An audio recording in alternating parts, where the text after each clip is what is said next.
আসসালামু আলাইকুম রহমতুল্লাহ।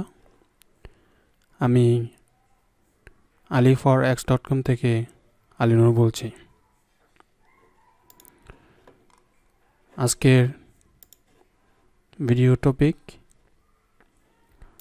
ফরেক্স শর্ট শব্দটি কি, এটি কি হিসাবে ব্যবহার করা হয় ফরেক্স ট্রেডিংয়ে, অথবা ফরেক্স শর্ট কি। তো এটা হচ্ছে ভিডিও নাম্বার 8, ফরেক্স বেসিক্স কোর্স পার্ট 1। প্রথমে ডিসক্লেইমার, আমি এই ভিডিওগুলো করতেছি শুধুমাত্র এডুকেশনাল পারপাস। আপনাকে অতি উৎসাহিত করে অথবা আপনি অতি উৎসাহিত হয়ে ফরেক্স ট্রেডিংয়ে নিজেকে ঝুঁকির মধ্যে ফেলবেন না, unless you be qualified. Okay, so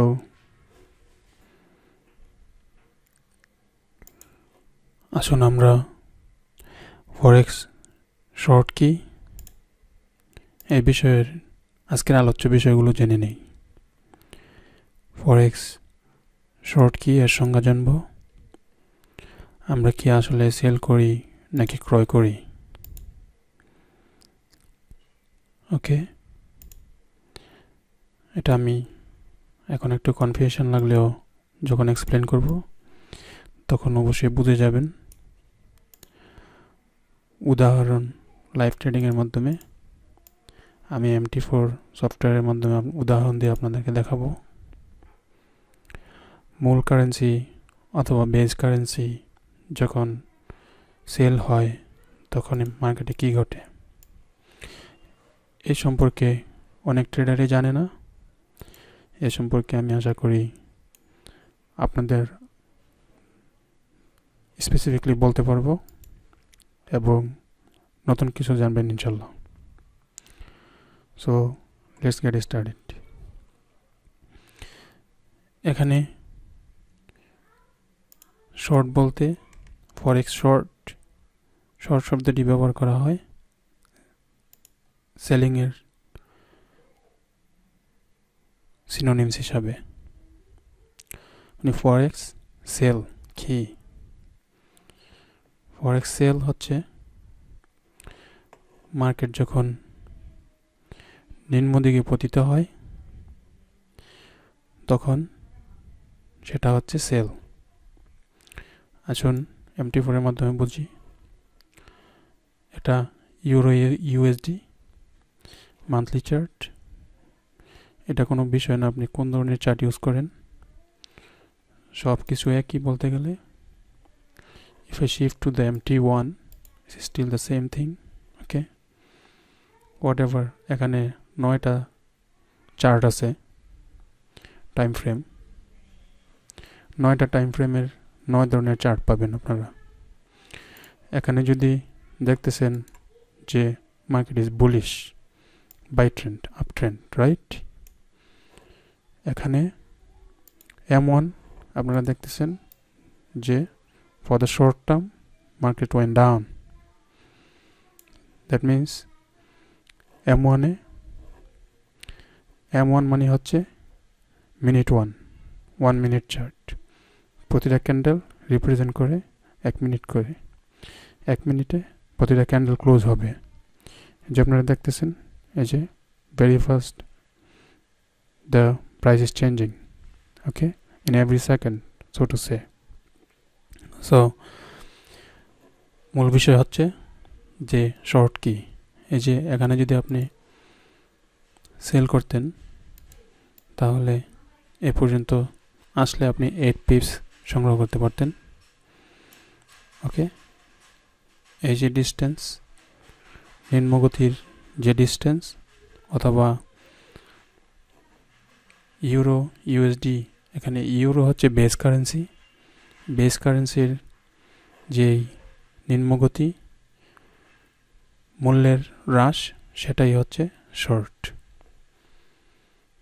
okay, so এটা হচ্ছে ইউরো USD।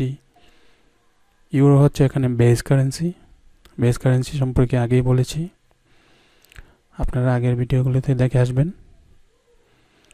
আর কোডেড কারেন্সি হচ্ছে USD, United state dollar, United state of American dollar. তো এখানে আপ ট্রেন্ড, এখানে ছিল ডাউন ট্রেন্ড। আপনি যদি এইখানে সেল করতেন, এখানে যদি সেল করতেন, তার মানে আপনি ডিসাইডেড করেছেন যে এখান থেকে প্রাইসটা নিম্নগতিতে দাবিত হবে। তো নিম্নগতিতে দাবিত হওয়া মানে হচ্ছে আপনার ইউরো মানে ইউরোপিয়ান ডলারের, ইউরোর কারেন্সির নিম্নপতন অথবা পতন অথবা হ্রাস অথবা মূল্য পতন, রাইট? সো এখন এই যে নিম্ন দিকে মূল্য দাবিত হওয়া, এই দাবিত হওয়ার নামই হচ্ছে শর্ট। ফরেক্সে, ফরেন কারেন্সিতে অথবা এফএক্স ট্রেডিংয়ে কেউ কেউ এটাকে শর্ট বলে, কেউ কেউ সেলিং বলে। তো এখন আসা যাক যে আপনি ইউরো যদি মূল্য হ্রাস হয় actually, okay, what does market do? এখানে যখন আমরা শর্ট করি মানে ইউরো সেল করি, ঠিক আছে, এভাবে বলতেছি সবাই যে ইউরো সেল করি, অ্যাকচুয়ালি কি প্রশ্ন হচ্ছে এটা কি আসলে ইউরো সেল কিনা?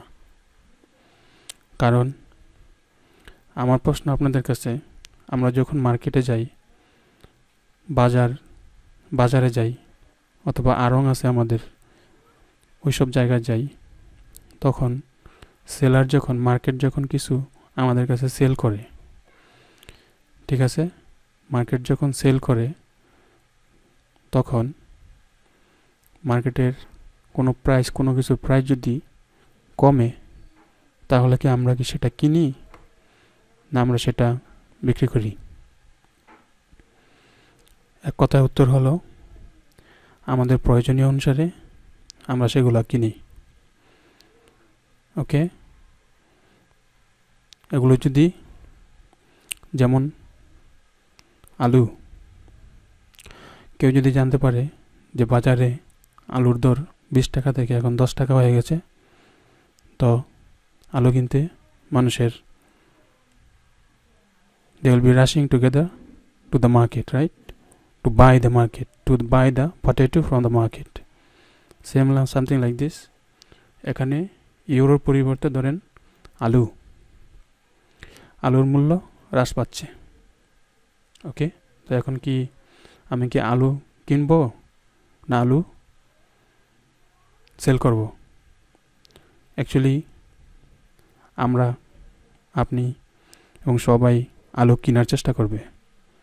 যাদের কাছে আলু স্টক প্রচুর পরিমাণে আছে তারা আলু বিক্রি করবে। তো আলু বিক্রি করে কে? Market, right? মার্কেট আলু বিক্রি করে, আমরা মার্কেট থেকে আলু কিনি। যারা সাধারণ ভোক্তা আছে তারা আলু কিনে।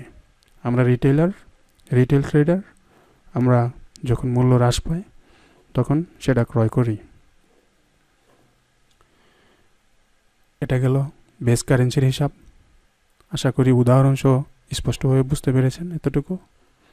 এখন আসেন ইউএসডি। এখানে হচ্ছে ইউএসডি, এখানে কোডেড কারেন্সি। তো কোডেড কারেন্সি আমরা কোড করি, আমাদের পকেটে টাকা আছে, আমরা টাকা দিয়ে কোড করেছি। কী কোড করেছি? আলু কিনেছি। ঠিক সেরকম আমাদের এখানে ইউএসডি দিয়ে আমরা ইউরো কিনব, রাইট? যখন একটা মূল্য হ্রাস পাচ্ছে, মার্কেট সেল করতেছে। মার্কেট কী করতেছে? সেল করতেছে। Exactly right, exactly is that. Market is selling, you see the trending down. Market is selling, remember, okay? Market is selling, we retail trader are buying. at the back end, কিন্তু আপনি যখন এখানে short করবেন তখন USD দিয়ে আমরা euro কিনে রাখবো, কারণ ইউরোর মূল্য হ্রাস পাচ্ছে। আবার যখন euro will be trending up, ইউরোর ঊর্ধ্বগতি হবে, মূল্যের ঊর্ধ্বগতি হবে, তখন আমরা কি করব? আমরা ইউরো সেল করে দিব, right? And that's will make money. Euro sell করার অর্থ এই না যে আপনি যেখানে বাই করতে হবে মার্কেটে ওইখানে সেল করবেন, যেখানে সেল করতে হবে ওইখানে বাই করবেন। এটা হচ্ছে একটা কনসেপ্ট। আমি আপনাদেরকে এই কনসেপ্টটা বুঝালাম। এই কনসেপ্ট অনেক ট্রেডারই জানে না, তারা এ সম্পর্কে জ্ঞান রাখে না, শুধু ট্রেড করতে থাকে। তো এটা হচ্ছে মূল কনসেপ্ট। ফরেক্স মার্কেট বলেন, আমাদের লোকাল মার্কেট বলেন, অথবা ইন্টারন্যাশনাল মার্কেট বলেন, যাই বলেন না কেন, আমাদের সবগুলো মার্কেটের কনসেপ্ট কিন্তু প্রায় একই। তারপরে দেখি অন্য কি আছে এখানে। মূল কারেন্সি অথবা বেস কারেন্সি যখন সেল হয় তখন মার্কেট কি ঘটে, এটা কিন্তু আমি অলরেডি বলে দিছি, ঠিক আছে? তো এই যে আমি এখানে নোট করেছিলাম, আমাদের বাজারে দুই ধরনের ব্যবসায়ী থাকে অ্যাকচুয়ালি। একজনে বাই করে আর একজনে সেল করে। ঠিক এরকমই এই বাই আর সেলের কম্পিটিশনের মাধ্যমেই এই মার্কেটের ভলাটিলিটি পরিলক্ষিত হয়। যখন একজনে বাই করবে, আপনি যখন সেল করবেন, মার্কেট যদি আপনার ফেভারেবল হয়, তাহলে যে বাই করেছে তার এগেনস্টে যদি মার্কেট যায়, তার যেই টাকা আছে, তার যে মানি, অথবা সে যে মানি লস করেছে অথবা স্টপ লস হয়ে গেছে, সেই টাকাটা তাদের কাছে চলে আসে যারা অলরেডি মার্কেটে প্রফিটেবল। তাদেরকেই তাদের অ্যাকাউন্টে ওই সব টাকাগুলো জমা হয়, রাইট? আশা করি কনসেপ্টটা আপনারা বুঝতে পেরেছেন। সুতরাং এটা অতি ইম্পর্টেন্ট যে আপনারা অ্যানালিসিস করে তারপরে মার্কেটে ইন করবেন, অন্যথায় মার্কেটে ইন করা কখনোই সমীচীন হবে না। আর পরবর্তীতে আরও অনেক কুল থিংস, কুল স্ট্র্যাটেজি, কুল এক্সপ্লেনেশন নিয়ে, ডিটেল এক্সপ্লেনেশন নিয়ে আপনাদের কাছে হাজির হব ইনশাল্লাহ।